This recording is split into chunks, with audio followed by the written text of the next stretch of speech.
Allí ya.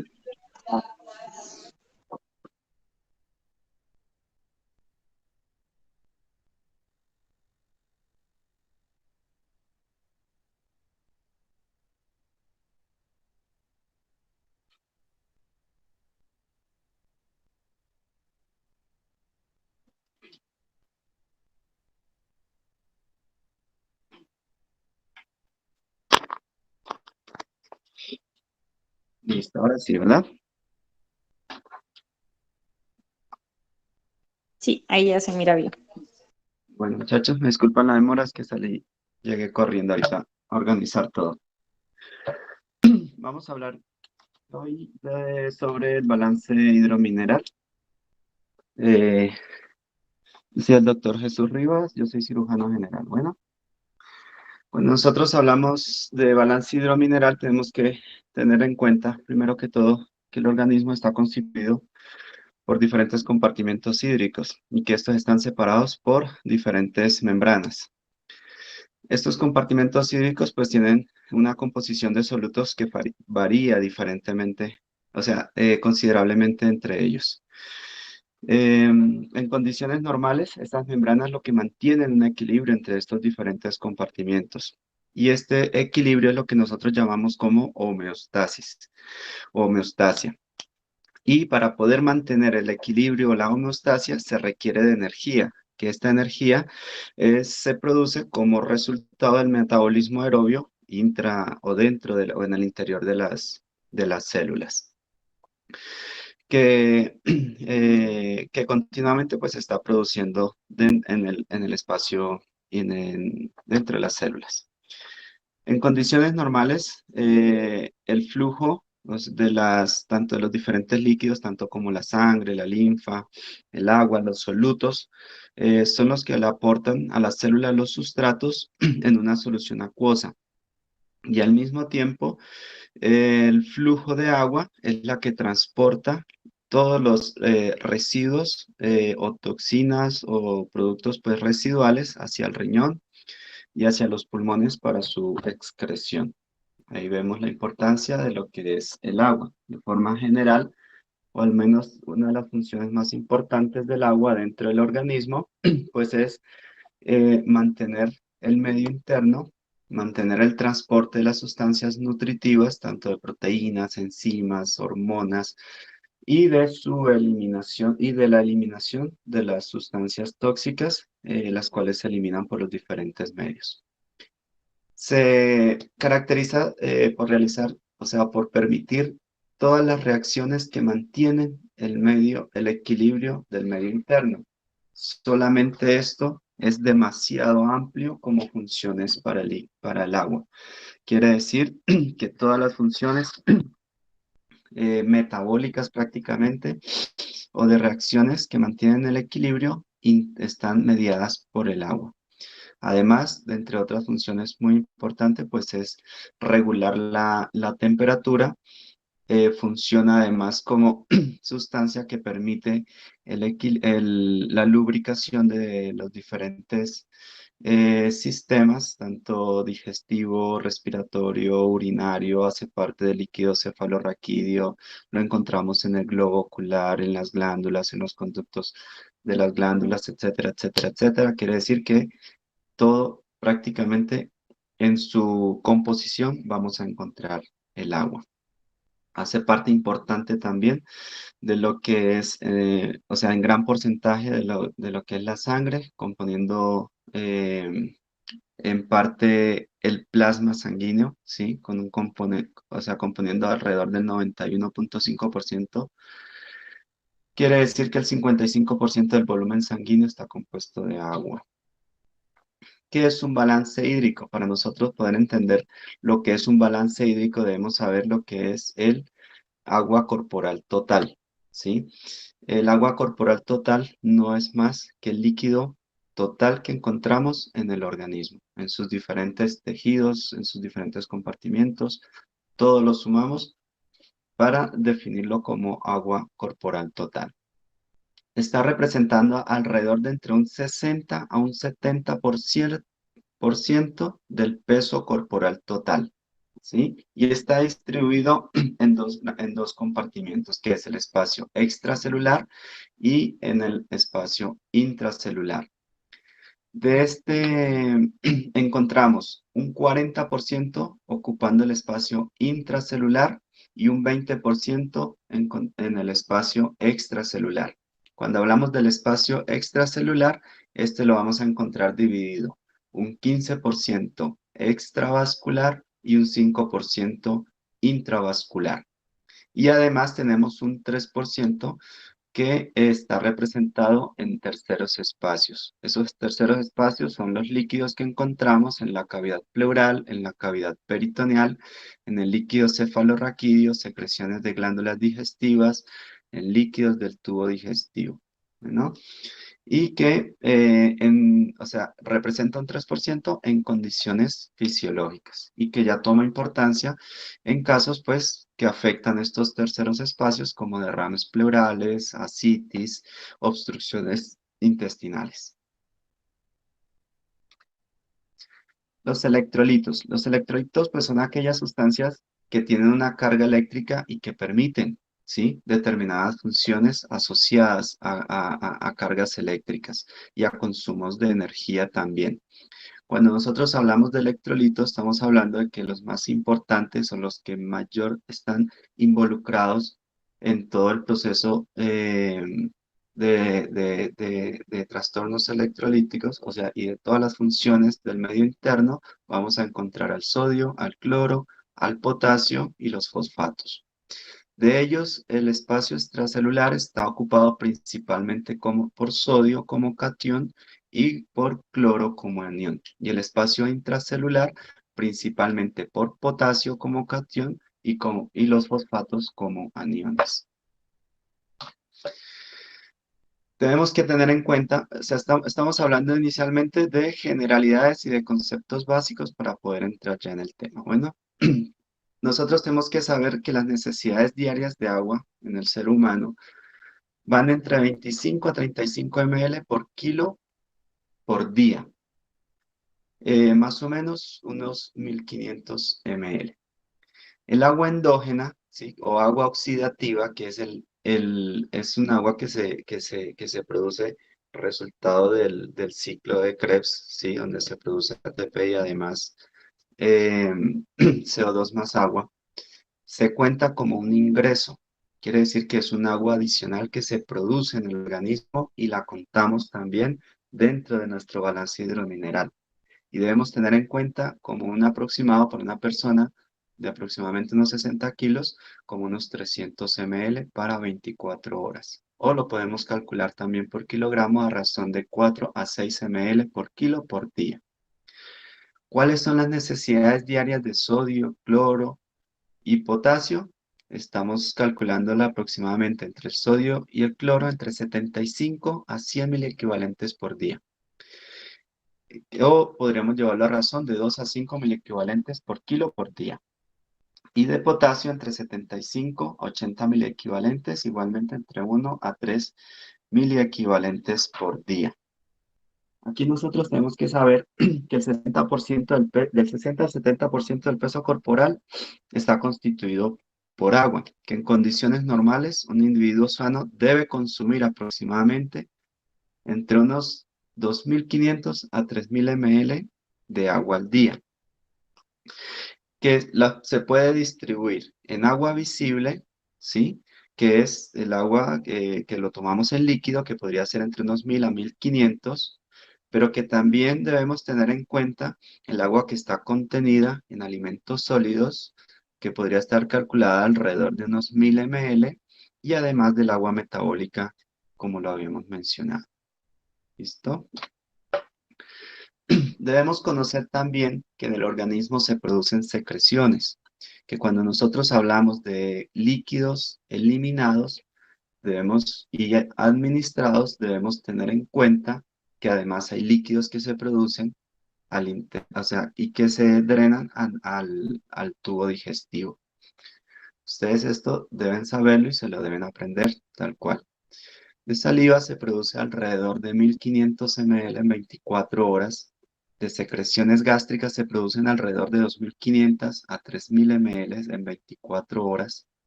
De secreciones pancreáticas alrededor de 600 a 800 ml para 24 horas. Bilis se produce entre 800 a 1.200 ml en 24 horas y de secreciones intestinales se producen alrededor de 3.000 ml en 24 horas. Si nosotros sacamos cuenta, se movilizan alrededor de 16 a 18 litros en 24 horas, pero sin por heces fecales se están eliminando alrededor de 150 y hasta 300 ml en estados fisiológicos, es decir, en la materia fecal que es de aspecto sólido. Bueno, todo lo demás vuelve y se reabsorbe, principalmente en el intestino grueso. Sin embargo, en las porciones distales del intestino delgado, quiere decir en el ilion terminal, también tiene una potente función que es absorbente.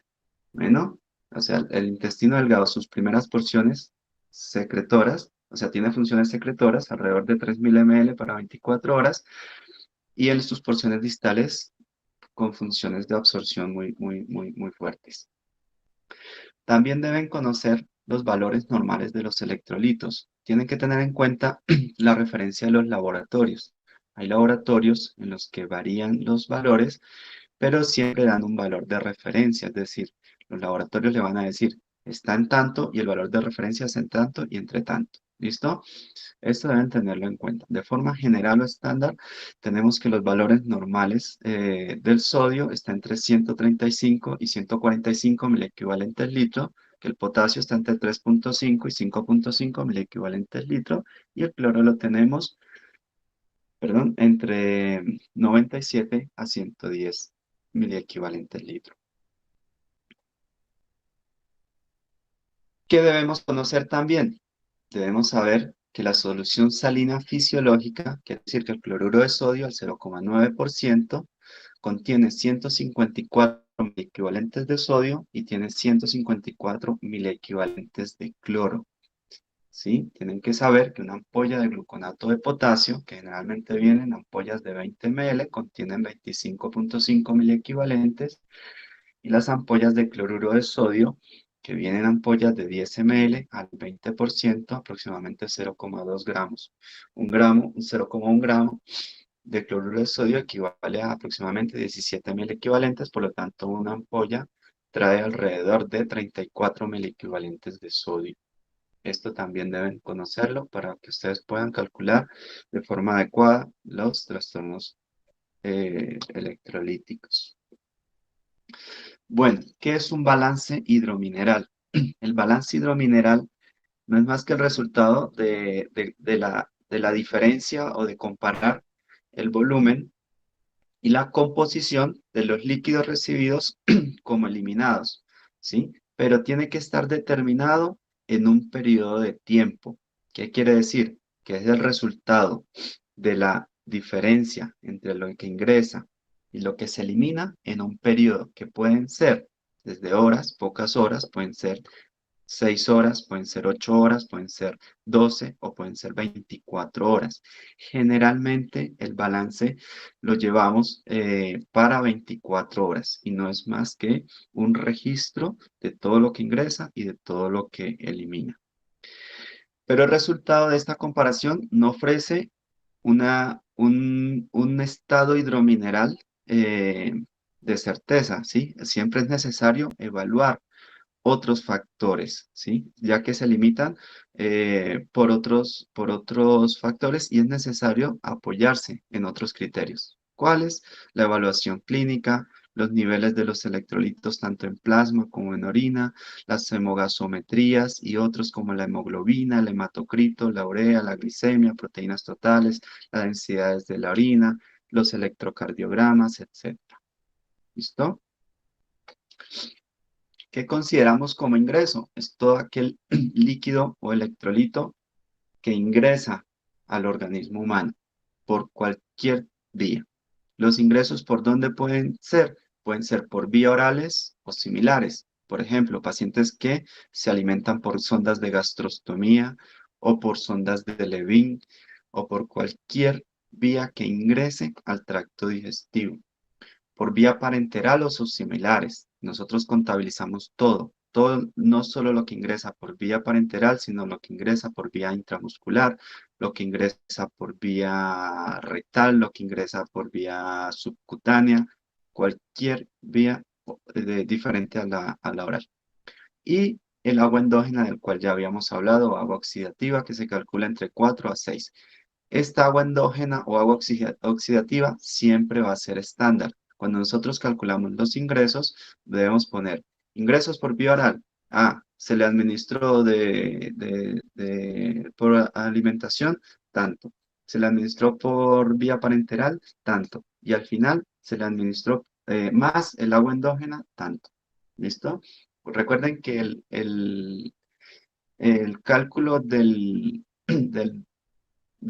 equilibrio se hace en una hoja, ¿sí? Y todo se va a ir registrando y lo vamos a ir registrando tal cual como lo vamos presentando aquí. ¿Qué son los egresos o las pérdidas? Cuando nosotros hablamos de egresos o pérdidas, tenemos pérdidas obligadas, tenemos pérdidas insensibles en condiciones basales, pérdidas insensibles en condiciones patológicas, ¿sí? Y las pérdidas insensibles o concurrentes. ¿Cuáles son las pérdidas obligadas? Es lo que toda persona tiene de forma obligada, que es la diuresis y las heces fecales. Siempre debe aparecer algo, a no ser de que el paciente se encuentre en un tratamiento de hemodiálisis y se calcula según el resultado final de la eliminación que se hizo en su hemodiálisis. O se calcula si tiene de pronto una diálisis peritoneal, también es la forma de calcular cuánto líquido se está eliminando a través de esos procedimientos. De resto, todas las personas deben tener diuresis y todas las personas deben realizar deposiciones.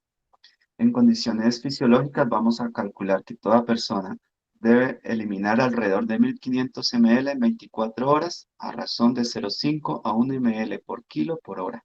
Y por heces fecales se deben eliminar entre 150 hasta 300 ml 24 horas a razón de 1 a 3 mil equivalentes por kilo por día.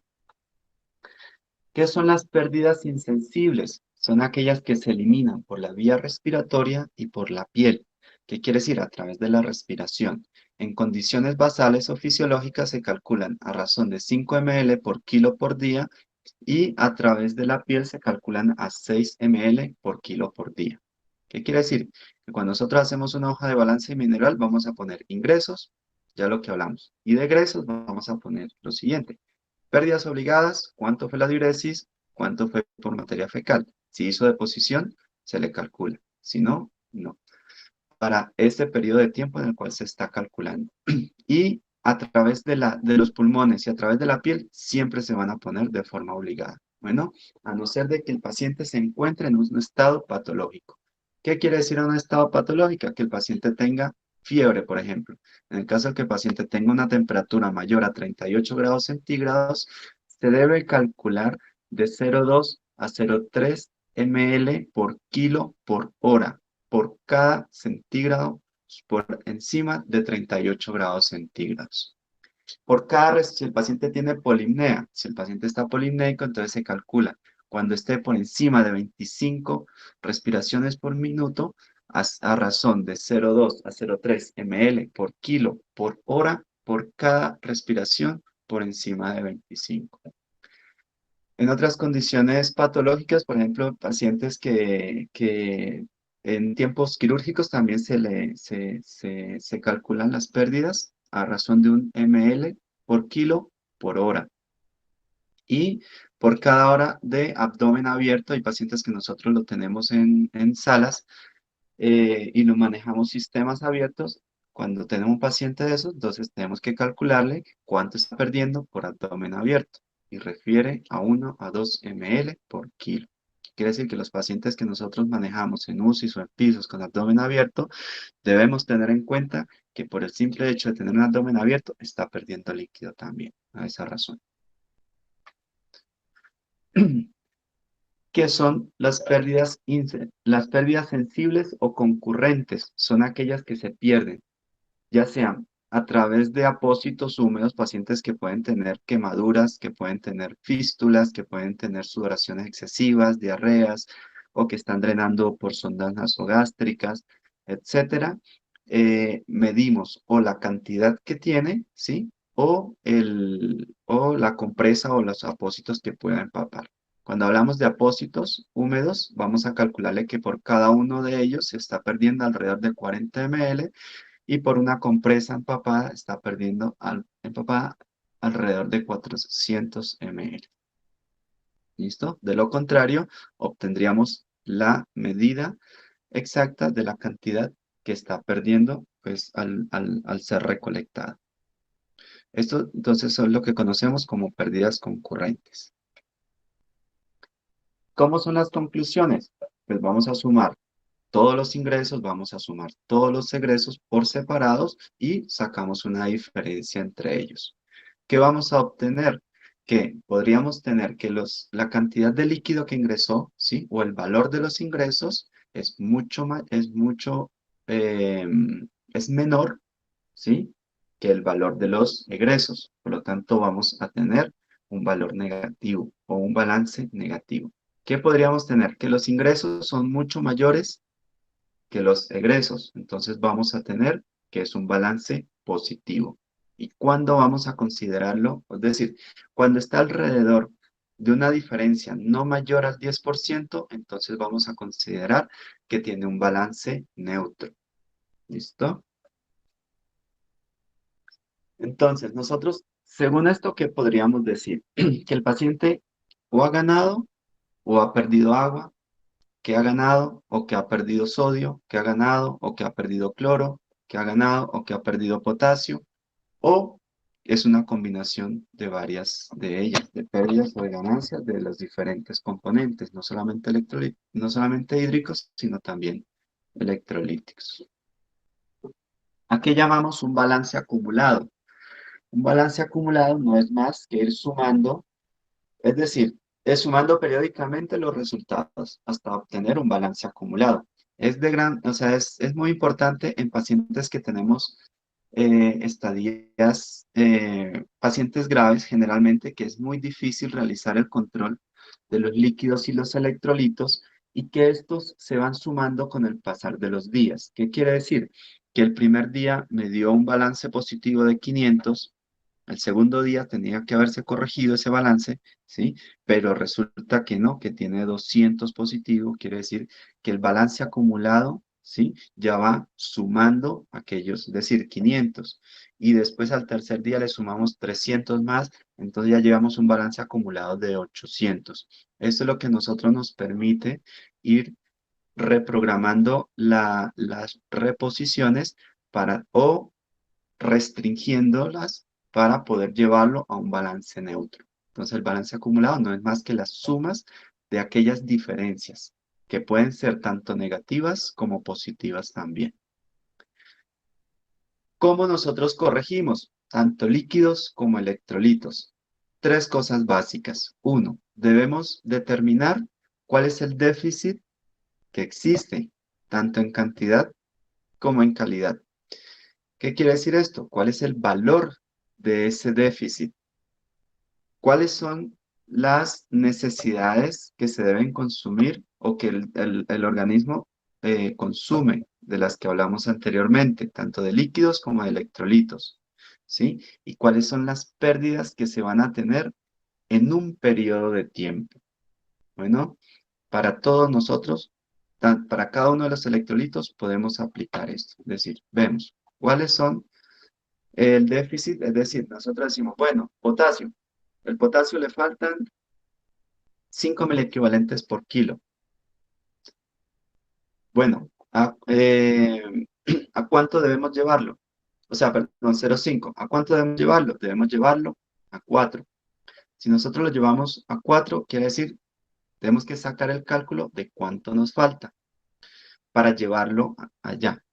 Y decimos, listo, ¿cuánto va a consumir en 24 horas? Bueno, el organismo normalmente consume entre 75 a 80, entre 60 a 80 mil equivalentes. Entonces, eso nosotros se lo vamos sumando. ¿Y cuánto va a perder? Bueno, tenemos que saber que por diuresis se están perdiendo aproximadamente 40 mil equivalentes en 24 horas, para una diuresis aproximada de 1500 ml. en 24 horas. Bueno, esos 40 también se los vamos sumando. ¿Listo? Para que me entiendan. Y nos va a dar un valor total que ese valor ya lleva incluido lo que le falta al paciente, lo que el paciente necesita y lo que el paciente va a eliminar en un periodo determinado de tiempo. ¿Qué es un estado de deshidratación? Un estado de deshidratación es cuando existe una pérdida que puede ser proporcional de agua y electrolitos, ¿sí? Procedente de uno de varios compartimentos. Eh, a ver, aquí nos dice que la pérdida de agua sola no es infrecuente. ¿Listo? ¿Qué quiere decir? Que agua, cuando se pierde agua, generalmente se pierden con ellas electrolitos. Y a partir de ahí, entonces nosotros vamos a saber que se pierde agua y electrolitos. Cuando hay una contracción hipertónica, quiere decir que la pérdida de agua es superior a la pérdida de electrolitos. ¿Qué quiere decir? Que estamos perdiendo mucha más agua que sales y que es una deshidratación fundamentalmente intracelular. Y nosotros la determinamos cuando el sodio en el ionograma está por debajo de 145 miliequivalentes por litros. ¿Sí? Y que clínicamente se va a manifestar cuando el ionograma está por debajo, cuando el sodio está por debajo de 145 miliequivalentes. Nosotros podríamos tener una deshidratación ligera, una deshidratación moderada o una deshidratación severa, en dependencia de la pérdida, ¿sí? Del porcentaje de pérdida del peso corporal. Cuando nosotros tenemos una deshidratación ligera, hemos perdido alrededor de un 2% de nuestro peso corporal y el síntoma principal es la sed. ¿Listo? Eso es lo que nosotros podemos sufrir cuando hacemos ejercicio, cuando no hemos ingerido la suficiente cantidad de líquido en un día y simplemente se nos manifiesta como sed. Cuando nosotros tenemos una deshidratación moderada, es cuando hemos perdido alrededor de un 6% de nuestro peso corporal y entonces ya tenemos en nuestra piel sequedad de las mucosas, o sea, sequedad de la piel, de las mucosas, ya tenemos una secreción más escasa de saliva, una lengua seca, pegajosa, podríamos tener incluso debilidad y clínicamente podría encontrarse algo de taquicardia. Y cuando tenemos una deshidratación severa es que ya hay una pérdida mayor al 7% del peso corporal y a todo lo anterior, entonces ya van a existir trastornos mentales, va a aparecer agitación psicomotora, pueden aparecer cambios conductuales, desorientación, delirio, coma, etc. Ya habíamos mencionado dentro del ionograma, podríamos encontrar principalmente pues el sodio por debajo de 145 y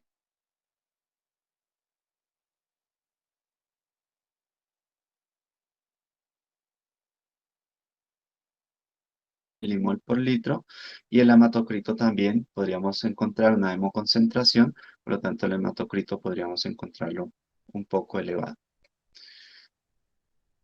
Al final yo les voy a dejar un documento, ¿sí? Donde les va a explicar muy bien cómo hacer las correcciones de los trastornos electrolíticos. Bueno, de forma general, eh, consiste pues en la administración de dextrosa, que no contiene electrolitos, principalmente. Y si el paciente es diabético, podríamos utilizar una solución salina hipotónica. Cuando hablamos de una deshidratación hipotónica, ¿sí? Es cuando existe mayor pérdida de electrolitos sobre las pérdidas de agua, ¿sí? Es una deshidratación generalmente extracelular que produce edema intracelular. Estoy hablando de las cositas como más básicas. Bueno, clínicamente aparece cuando existe una pérdida de sodio de aproximadamente 20 gramos. Clínicamente se manifiesta como cansancio, indiferencia, laxitud, apatía, pero principalmente decaimiento. ¿Listo? Entonces, cuando nosotros vemos pacientes que están muy decaídos, con tendencia a presentar edemas, inflamación, eh, apatía, podríamos considerar este cuadro clínico. Cuando es ligero al moderado, ya tenemos una pérdida mayor, estamos hablando de una pérdida de aproximadamente de 35 gramos, ¿sí? Y ya vamos a observar un pliegue cutáneo, náuseas, vómitos, cefalea pulsátil e intensa, y aparecen signos de colapso vascular periférico. Entonces ahí vamos a encontrar lo que es taquicardia, un pulso débil, hipotensión arterial, oliguria. Y cuando estamos hablando de un trastorno severo, entonces ya estamos teniendo pérdidas mayores a 50 gramos. Allí ya aparecen trastornos musculares del tipo reflexia tendinosa, vamos a encontrar convulsiones, coma, estupor, etcétera. Complementarios, pues vamos a encontrar un sodio por debajo de 30, una osmolaridad disminuida menor de 285 milimol por litro, un hematocrito normal o que podría estar aumentado. No vamos a encontrar sodio en la orina, que es como signo patognomónico. Y el tratamiento, pues, consiste es decir, tenemos que calcular el déficit de sal y hacer reposiciones electrolíticas, según lo que vamos a ver más adelante. La deshidratación que es isotónica, pues entonces estamos perdiendo en una proporción tanto agua como electrolitos. Ahí la vemos en vómitos, diarreas, drenajes, fístulas, colostomías, pérdidas renales. Generalmente, clínicamente con sed, con pliegues cutáneos, sequedad de la piel y de las mucosas, taquicardia, hipotensión, oliguria. Pueden haber trastornos también del sistema nervioso central en caso ya de deshidratación severa. Electrolitos, pues vamos a encontrarlos, todos los electrolitos normales y la osmolaridad también la vamos a encontrar normal. Tratamiento, solución salina fisiológica. Nosotros tenemos alrededor de 150 equivalentes por cada litro en nuestro organismo, por lo tanto, por eso se llama solución salina fisiológica. Realmente es algo hipertónica con respecto a la fisiológica, pero sí él aporta 154 equivalentes de sodio y de cloro. Al administrarle soluciones isotónicas, pues es como se debe corregir el trastorno electrolítico. Si es una deshidratación ligera y el paciente no es quirúrgico, pues se trata con sales de rehidratación oral. Cuando es moderada, pues entonces ya la calculamos a razón de 1500 a 2400 ml por metro cuadrado de superficie corporal. Deben saber cómo se calcula, ¿no? Es decir, el área de superficie corporal, si lo quieren en libras, se multiplica el peso, o sea, si lo van a calcular con libras, lo calculan por 0,012 y si lo van a calcular con kilogramos, lo calculan por 0,6. Cuando es severa, entonces tenemos una deshidratación, perdón, tenemos que hacer una reposición alrededor de 2400 a 3000 ml por metro cuadrado de superficie corporal. ¿Listo? ¿Qué es un estado de sobrehidratación o de intoxicación hídrica? ¿Sí? No es más que la expansión hídrica, es decir, el aporte excesivo de líquidos en el organismo. Cuando superamos las pérdidas, es decir, por ejemplo, lo que hablábamos hace un momento, tenemos un paciente, ¿sí? Que en su balance acumulado hemos ido sumando líquidos, líquidos, líquidos hasta obtener unos valores excesivos sobre las pérdidas generadas. Pues depende generalmente, la clínica pues depende generalmente del estado cardiovascular que aparecen cuando se administran las grandes cantidades, generalmente en poco tiempo. Tiene que ver mucho con la edad del paciente, tiene que ver mucho con las enfermedades asociadas, si está asociado o no a fallas cardíacas, etc. Y se observa con mucha frecuencia en pacientes que están hospitalizados, en pacientes que están en posoperatorios, en pacientes que son reanimados después de paros cardiopulmonares, en pacientes con traumatismos o con politraumatismos que requirieron de una reanimación. ¿Qué hacemos en estos casos? Pues generalmente se tratan en casos, digamos, muy extremos, podrían llevarse a diálisis o hemodiálisis, ¿sí? En casos menos graves se tratan con diuréticos o con cualquier otro método que elimine líquido principalmente. Bueno, ya en el caso de que nosotros necesitemos evaluar eliminaciones de electrolitos, entonces ya definimos, por ejemplo, utilizar para eliminaciones de electrolitos sustancias o medicamentos que ayudan a eliminar determinados electrolitos, además asociados al agua, por ejemplo, la furosemida. O la retención de los mismos, por ejemplo, eliminamos líquido con retención de potasio en el caso de la espironolactona. ¿A qué llamamos una hipocalemia? No es más que la pérdida o la disminución del potasio en sangre, ¿sí? Cuando lo calculamos por o sea, cuando en sangre encontramos un potasio por debajo de 3,5 miliequivalentes. ¿Cómo consideramos nosotros la hipocalemia ligera cuando se encuentra entre 3 a 3,5 miliequivalentes?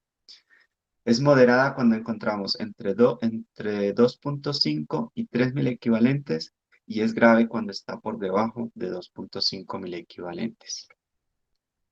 ¿Qué lo puede causar? Generalmente trastornos gastrointestinales. Bueno, sobre todo de ello, las diarreas son las que más pérdida producen de potasio.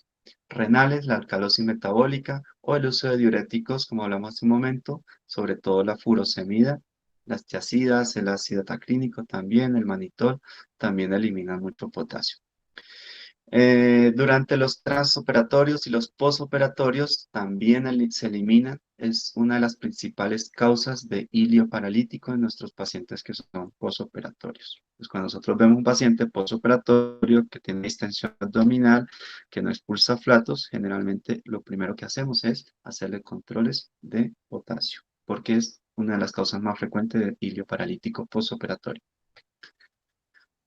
Clínicamente puede ir desde manifestaciones musculoesqueléticas como debilidad, astenia, parálisis con hiporreflexia o hasta paradas respiratorias por afectaciones de los músculos respiratorios, rhabdomiólisis, fallas renales agudas en los casos de hipocalemia grave y atrofia muscular también cuando se tratan de forma crónica, o sea, cuando tienen hipocalemias de forma crónica.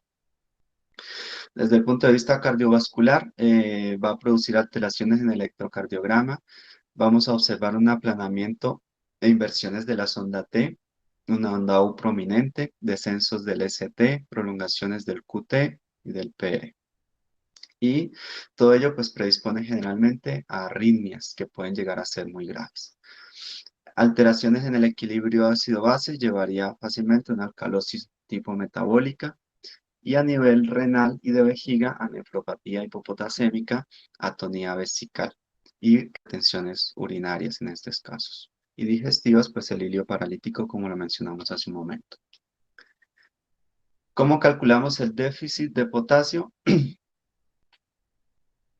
Aquí hay a ver, son generalidades. Bueno, eh, les voy a dejar un documento de cómo se hace la reposición de forma adecuada.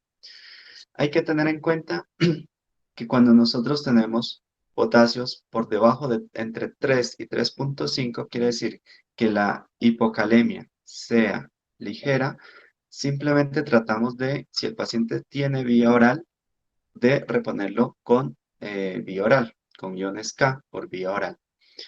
Cuando el potasio se encuentra entre 2,5 y 3 o algo por encima de 3, no hay 3, ¿no? Deberíamos reponerla por vía parenteral. Nosotros para hacer las reposiciones de potasio por vía parenteral debemos saber que pueden reponerse por una vía periférica o pueden reponerse por una vía central. Cuando tenemos potasio por debajo de 2,5, siempre deben ser resueltos o se debe reponer el electrolito por una vía central. ¿Qué diferencia nos marca? La velocidad con la que nosotros podemos hacer esa reposición. Por una vía periférica, nosotros no podemos hacer reposiciones rápidas o en menos de 3 horas, ¿sí? Siempre deben ser entre 5 a 8 horas aproximadamente para utilizar una vía periférica. Y debemos utilizar reposiciones que no incluyan más de 3 ampollas de cloruro de potasio por cada administración.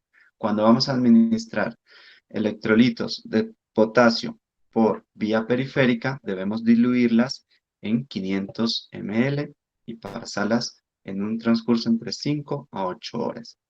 Y de ahí se van repitiendo ciclos hasta que se complete la reposición, hasta que se complete según el cálculo de las necesidades, del déficit y de las pérdidas. Bueno,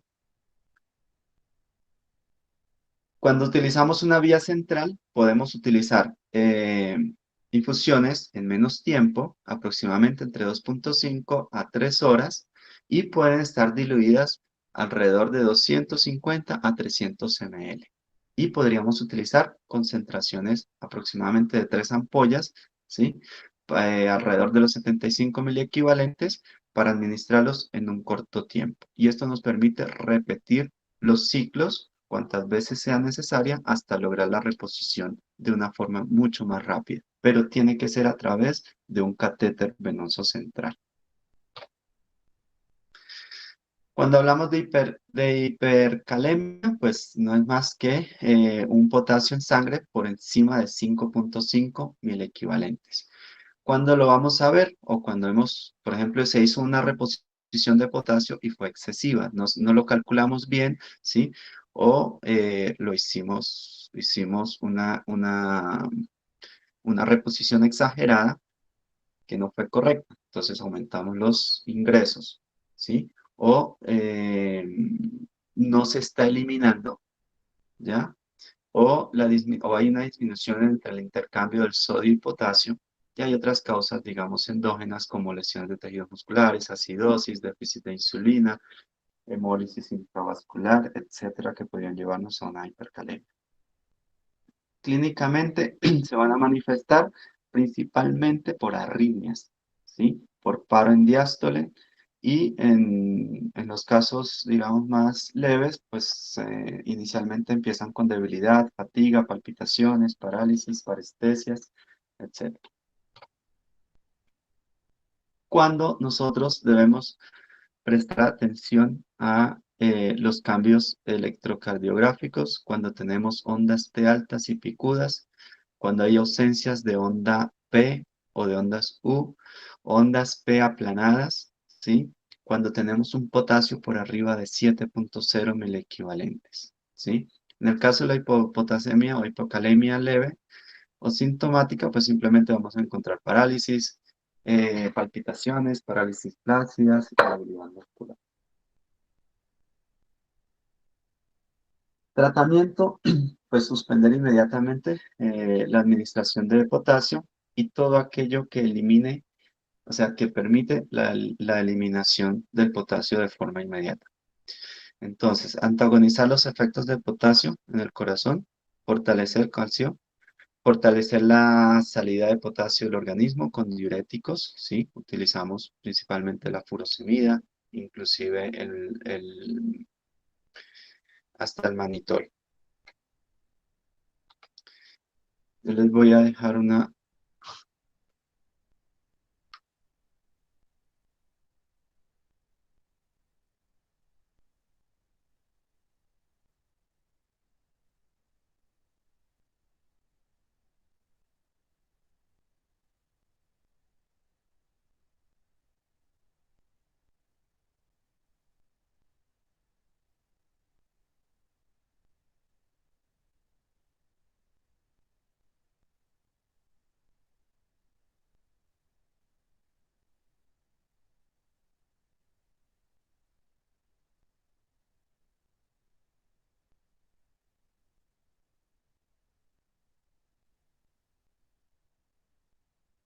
Este es un documento, este es un documento, yo siempre lo utilicé durante toda mi residencia, para donde me explica muy claramente y tiene en cuenta el tratamiento de cada uno de los trastornos electrolíticos.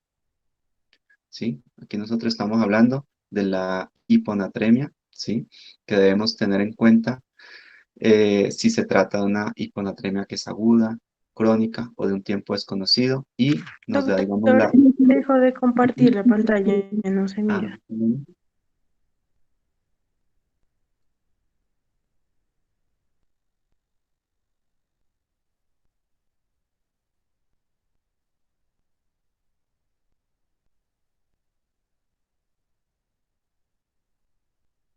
es que creo que cerré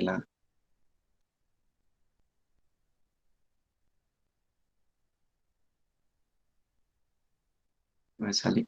Perdón, un segundo.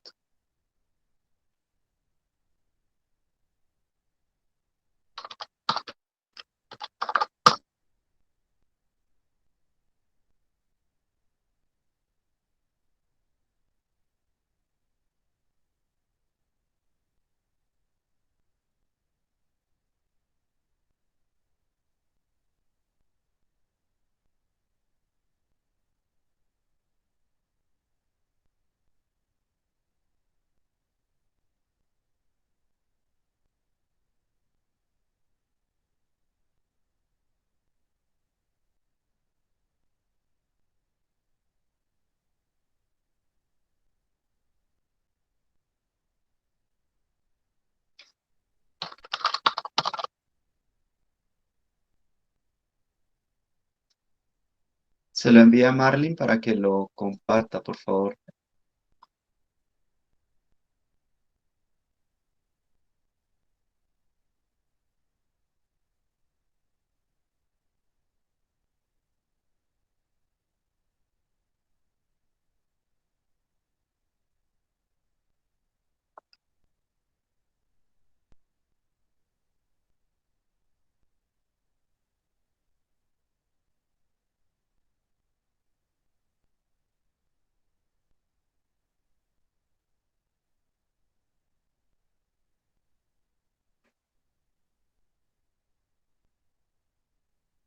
¿Sí lo pueden ver?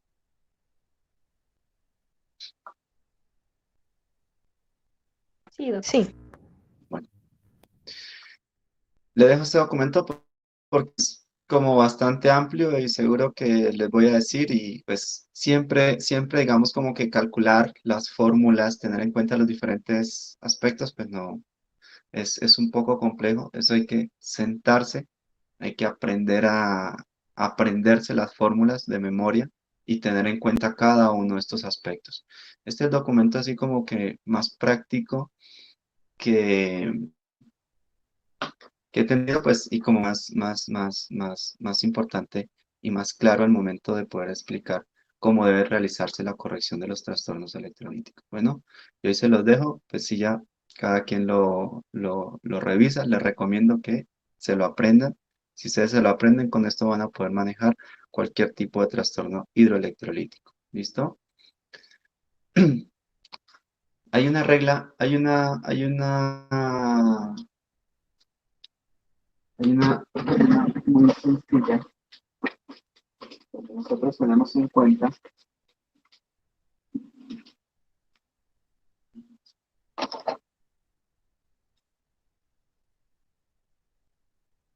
Perdón, sorry.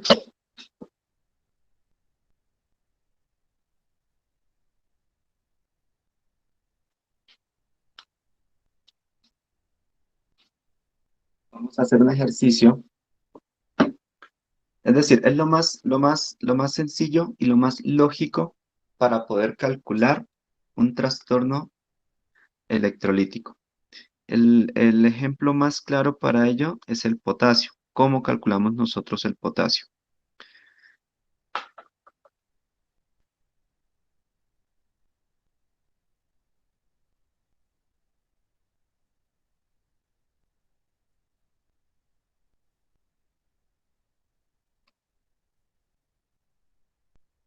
De forma sencilla.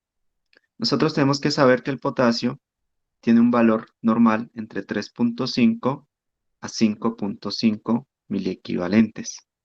¿Sí? Ese es un valor que está dado por cada kilogramo de peso. ¿Qué quiere decir? Que cuando nosotros tenemos un potasio, por ejemplo, en 2,8, tenemos una hipocalemia moderada. ¿Por qué? Porque está entre 2,5 y 3. Ahora, ¿cómo nosotros hacemos esa reposición del potasio? Tenemos que decir que ese potasio que está en 2,8 tenemos que llevarlo por lo menos a 4. No lo vamos a llevar a 3,5 porque es el valor mínimo. Tenemos que irnos un poco más por arriba. Entonces tenemos que decir, ¿cómo yo llevo el potasio de 2,8 a 4? ¿Qué quiere decir? Que yo tengo un déficit de 1,2 miliequivalentes, que es la diferencia entre 2,8 para llegar a 4, ¿verdad? Si se pierden, me dicen. Es que no lo tengo graficado. Listo. O pueden ir tomando nota. Entonces, estamos diciendo que el potasio normal es entre 3,5 y 5,5, que mi paciente tiene 2,8 y que tengo que llevarlo a 4. Por lo tanto, me falta 1,2 mil equivalentes para llegar a 4. Esto quiere decir que me falta 1,2 mil equivalentes por cada kilogramo de peso del paciente. Entonces,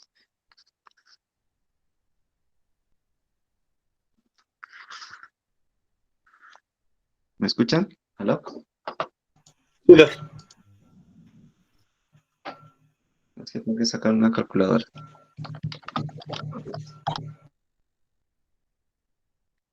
¿Hasta ahí me están entendiendo? ¿Qué quiere decir? Que para poder llevar el potasio de 2,8 a 4, me hace falta 1,2, pero por cada kilo de peso. ¿Ya? Entonces, yo tengo un paciente de 60 kilogramos y lo multiplico por 1,2. Quiere decir que para yo poder llevar un paciente de 2,8 a 4 de 60 kilogramos, tengo que administrarle 72 miliequivalentes. ¿Ya? Cuando yo le haya administrado 72 miliequivalentes, ese paciente tiene que estar en 4. Pero ¿qué pasa? Que es que no se le pueden administrar 72 miliequivalentes de una sola, por lo que ya hablamos hace un momento. Toca hacerlo de forma eh, por administración en tiempo. Generalmente lo podemos llevar entre 3 a 8 y a 24 horas. Si yo voy a hacer esa reposición en 24 horas, tengo que saber cuánto necesita el paciente en 24 horas. Entonces a eso yo le sumo, que dijimos que de las necesidades de potasio eran entre 60 a 80 mil equivalentes. Generalmente podríamos sumarle unos 70 mil equivalentes. ¿Ya? Entonces tengo 72 mil equivalentes, que es lo que le falta para llegar a 4. Pero eso se lo voy a poner en 24 horas. Entonces le estoy sumando lo que el paciente va a consumir, que son 70 mil equivalentes. Y tengo que sumarle lo que el paciente va a eliminar, que son aproximadamente 40 mil equivalentes por cada 1.500 ml en orina o en diuresis. Esto me quiere decir que yo al paciente en 24 horas tengo que ponerle 182 miliequivalentes. Fíjense que ya no estamos hablando de 72 para llevarlo a 4, ya estamos hablando de 182 miliequivalentes. 182 miliequivalentes. Ahora, ¿cómo hago yo para ponerle esos 182 miliequivalentes en 4 horas? Pues tengo que saber cuántas ampollas les voy a poner, ¿sí? Y dijimos que cada ampolla tiene alrededor de 25,5 mil equivalentes. Perdón, que cada ampolla viene de 20 ml, ¿sí? Entonces, si cada ampolla viene de 20 ml, yo divido este valor entre 20 y me tiene que dar el número de ampollas. Ah, 20. Bueno, me da 9.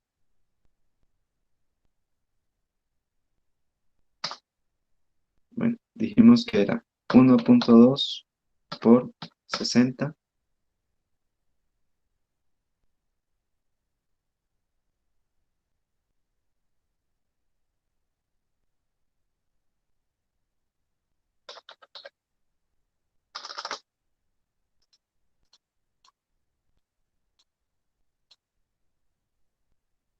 72 le vamos a sumar las necesidades diarias y le vamos a sumar las pérdidas en 24 horas. Vamos a tener que son 182.000 equivalentes dividido entre 20. Quiere decir que a este paciente tenemos que ponerle 9 ampollas en 24 horas. ¿Listo? Vamos a poner 9 ampollas en 24 horas. ¿Cómo administramos estas 9 ampollas? Ahí tenemos que definir qué vía vamos a utilizar. El paciente tiene es leve, es moderada o es severa. En este caso es moderada. Si es moderada, podríamos utilizar una vía periférica.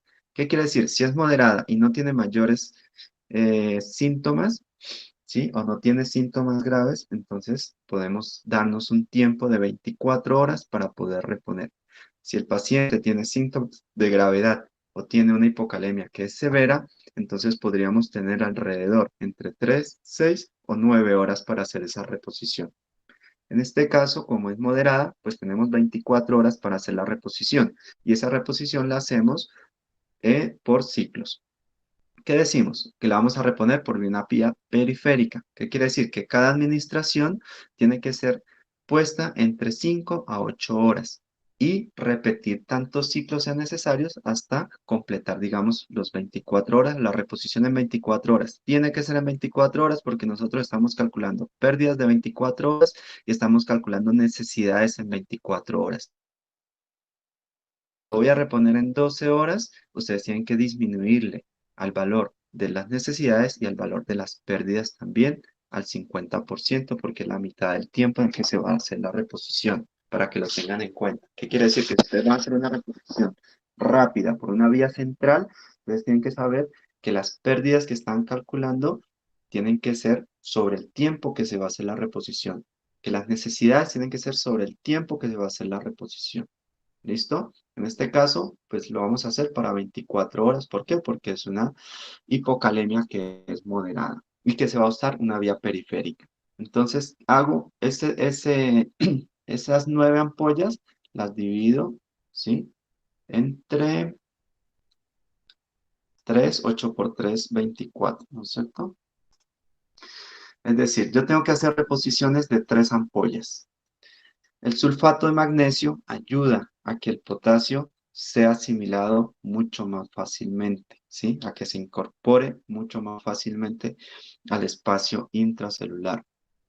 Entonces, vamos a administrar 3 ampollas de potasio, las vamos a sumar a una ampolla de magnesio, de sulfato de magnesio, y esto lo vamos a diluir en 500 ml de solución salina fisiológica y se va a administrar por vía periférica en 8 horas. Así deben dejar ustedes la indicación cuando vayan a hacer una reposición de estas. 3 ampollas de gluconato de potasio más una ampolla de sulfato de magnesio diluido en 500 ml de solución salina por vía endovenosa periférica, administrar en 8 horas y repetir igual esquema en las siguientes 8 horas y después en las siguientes 8 horas, ¿ya? ¿Qué quiere decir? Que en 24 horas se le han hecho 3 reposiciones, que en esas 3 reposiciones se le han administrado las 9 ampollas que se necesitan para llevar el potasio de 2.8 a 4. ¿Listo?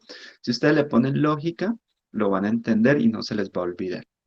¿Listo? Esta es una forma muy práctica y de la misma forma puede calcularse las reposiciones de sodio, de cloro, de magnesio, de todo lo que se necesite. Y se calcula bajo el concepto de que se le administra lo que el paciente necesita, de que se le administra, perdón, de lo que le hace falta, de lo que el paciente consume y de lo que el paciente elimina. ¿Listo? De resto, revisen esto. Bueno, es bastante extenso, es muy cuidadoso, pero es bastante práctico, bueno, y bastante específico.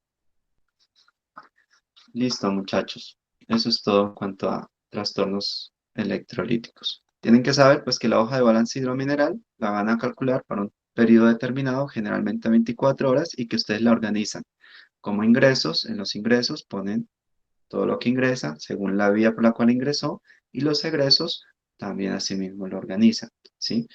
Como pérdidas sensibles, pérdidas insensibles en condiciones anormales y tienen que especificar por qué. Paciente que presentó tantas horas de fiebre, tantos grados por arriba de 38 y lo calculan cada uno, o sea, por cada grado por arriba de 38 lo van a calcular, ¿sí?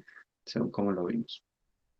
¿Listo? 0,5 miliequivalentes por kilo por cada hora. Listo, muchachos. Ahí les dejo esto para que se lo aprendan, que es bastante complejo. No es más. Espero que me hayan entendido. Si tienen dudas, con todo gusto.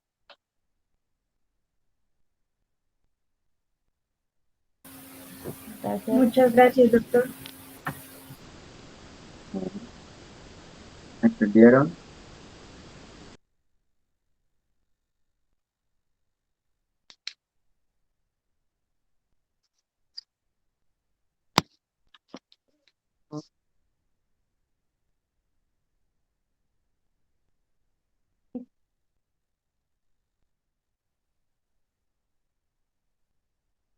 Listo, muchachos. Si no tienen dudas, ha sido todo. Muchas gracias por la atención. Gracias, doctor. Gracias, doctor. Gracias, doctor.